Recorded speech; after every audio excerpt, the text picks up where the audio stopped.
I've been covering Jehovah's Witnesses on my channel for about 5 years now. I've talked about every single Caleb and Sophia video they've ever made. Some of them are mostly mundane and harmless, but some are straight up toxic. And guess what? They released a new one. This one's about why birthdays are bad. So let's see why Jehovah's Witnesses hate fun. Let's get into it.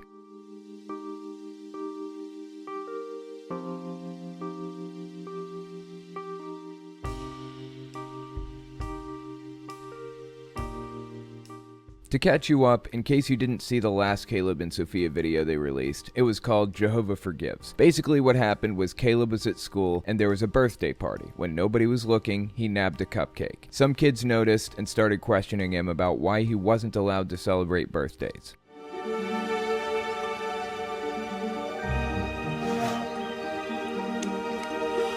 Hey, Caleb.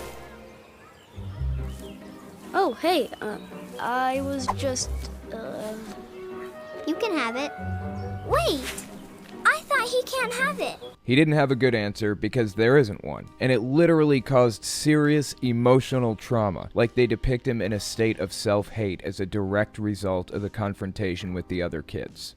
I thought he can't have it. Yeah, which is it? I didn't want it anyway. But I thought the Bible says you can't. It says... Come on, what does it say? I'm not sure. But you came to my house the other day to talk about the Bible, don't you remember? Yeah, maybe that wasn't me?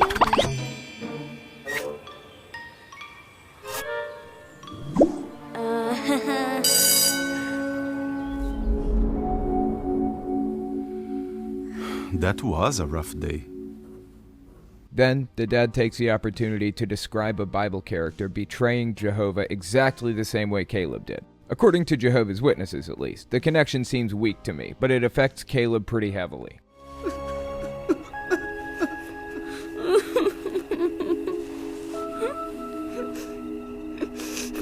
Peter knew the right thing to do, but he was afraid and did the wrong thing.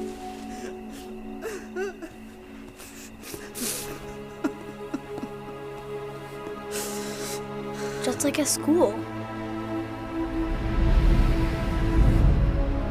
Yes.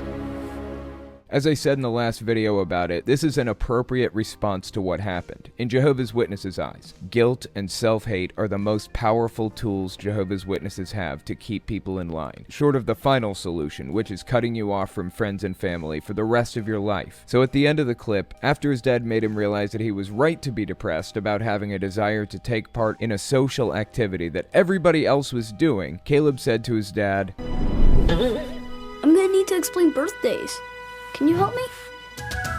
Of course. I'm going to need to explain birthdays. Can you help me? And this is the continuation of that. So let's give this clip a watch and see what Jehovah's Witnesses have to say about birthdays. Going into this, be aware that there's no biblical reason not to celebrate birthdays. They made that shit up. Okay, let's watch.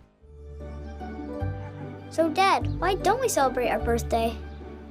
Good question. How would you answer that at school? Because Jehovah doesn't like it? Yes, but why? Isn't that the fucking problem? That's why we're sitting here in the first place. The kid doesn't know why the governing body says Jehovah doesn't like birthdays. Let's continue. Do you like presents and treats? Yes! But do you want them like this?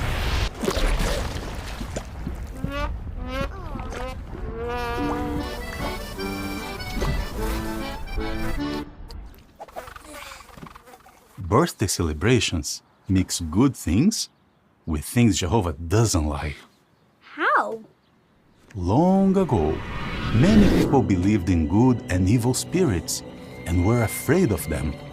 Oh, I love it. Long ago, people believed in spirits. As if they don't believe in spirits now. They act like it's such a crazy idea. I can find a billion examples of Jehovah's Witnesses specifically not doing something because they think spirits are involved. They literally think that Satan commandeers apostates' bodies and forces them to do things that hurt the religion. They call people like me mentally diseased. And they've even said some very disturbing shit about apostates, like this.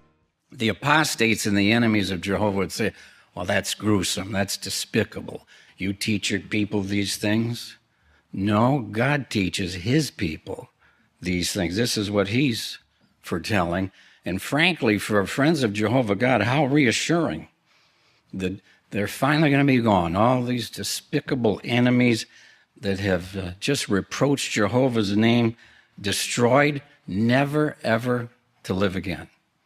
Now, it's not that we rejoice in someone's death, but when it comes to God's enemies, finally. Then he goes on to read a Bible verse that brings him comfort when he thinks about apostates like me. Before we continue, I wanted to mention a couple things. If you like what I do and you want to see me continue to do it, you can support me in a few ways. First, there's Patreon. That's probably the best way. But if you want to get something back for your support, check out my Etsy shop. I sell all kinds of cool stuff on there, including signs to keep Jehovah's Witnesses away, custom dumpster fire candle holders that can say anything you want them to on the front, and game, controller, and console stands for every system from the Atari to the NES to the Xbox One. So give it a look. You might find something you like on there. Anyways, let's continue with the video. In the next clip, Tony Morris illustrates exactly how he feels about apostates like me. But the wicked will perish, the enemies of Jehovah will vanish like glorious pastures. Particularly, they will vanish like smoke. So I thought this would be a nice memory aid, this verse stay in the mind. Here's what Jehovah's promising.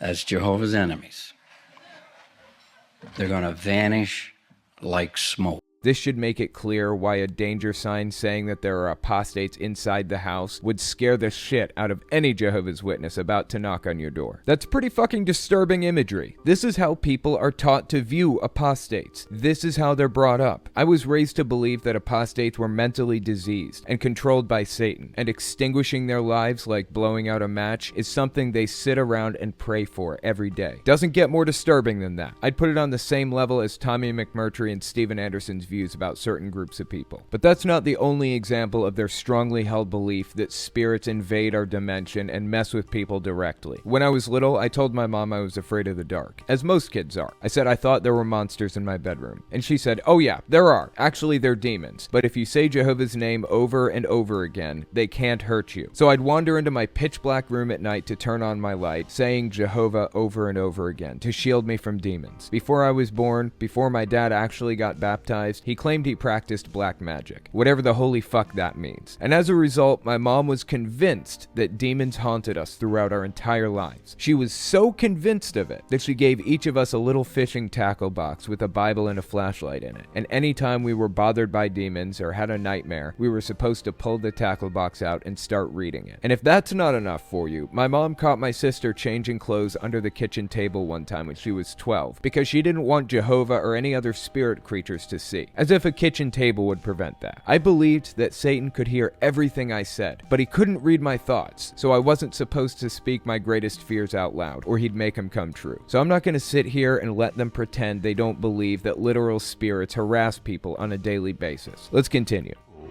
Many people believed in good and evil spirits and were afraid of them. They thought presents and treats on their birthday could protect them.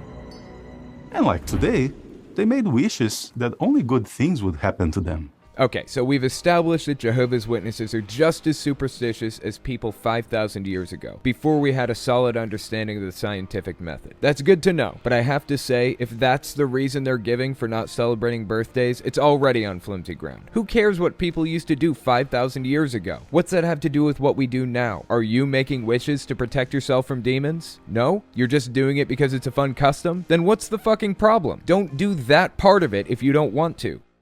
What does the Bible say about birthdays? It talks about them, but not good ones. There was Pharaoh in Egypt and Herod in Jesus' day. They were proud rulers and had people put to death at their birthday parties. Can you remember if Jesus celebrated his birthday? No.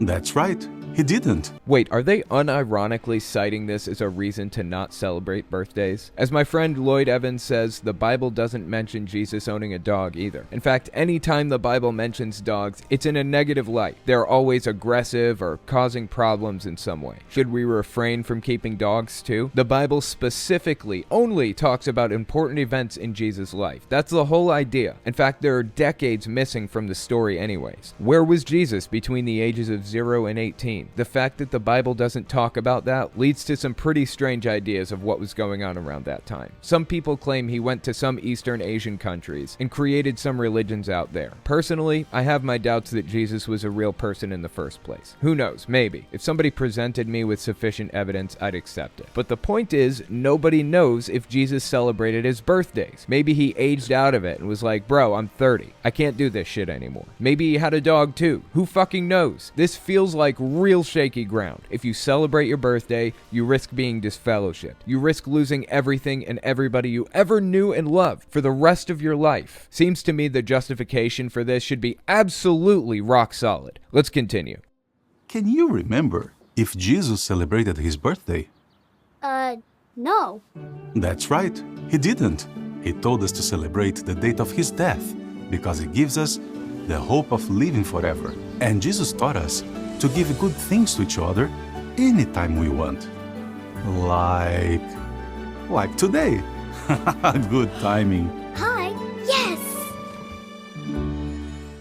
Oh yeah, give gifts to each other anytime. Totally. That totally plays out the way you'd think it would in practice. It means you don't get shit all year long. So Jehovah's Witnesses gave us their strongest arguments for not celebrating birthdays just now. They seem pretty flimsy to me. But here's an interesting little factoid for you. My parents got married to each other twice. They got married once, had my sister and my brother, got divorced, and a few years later remarried. My mom told my dad, and I'm quoting her, not him, you can become a Jehovah's Witness with me and get remarried, or we can stay divorced and you'll never see the kids again. Kind of backed him into a corner on that one. Anyways, he decided to get remarried and become a Jehovah's Witness. And my family celebrated their second anniversary kind of like Christmas. I mean, we didn't have a tree or anything, but we'd go to the dollar store and buy each other gifts and open them the morning of January 8th. I got glue one year. Another year, I got a Creed album, funny enough. If my mom knew that it was a religious band, she never would have gotten it for me. Anyways, some Jehovah's Witnesses have little personal holidays like that. It's probably frowned upon by others, but we never really told anybody, so it never came up. Generally speaking, Jehovah's Witnesses don't celebrate any holidays at all. I suspect that's because they want to separate their members from the rest of society as much as possible. Having friends outside their religion is taboo. Hanging out with worldly people is taboo. Celebrating anything at all is taboo. They want people to live differently from everybody else. They want to make it hard to relate to outsiders. This is a cult in the truest sense of the term. I feel like that's becoming clearer and clearer as time goes on.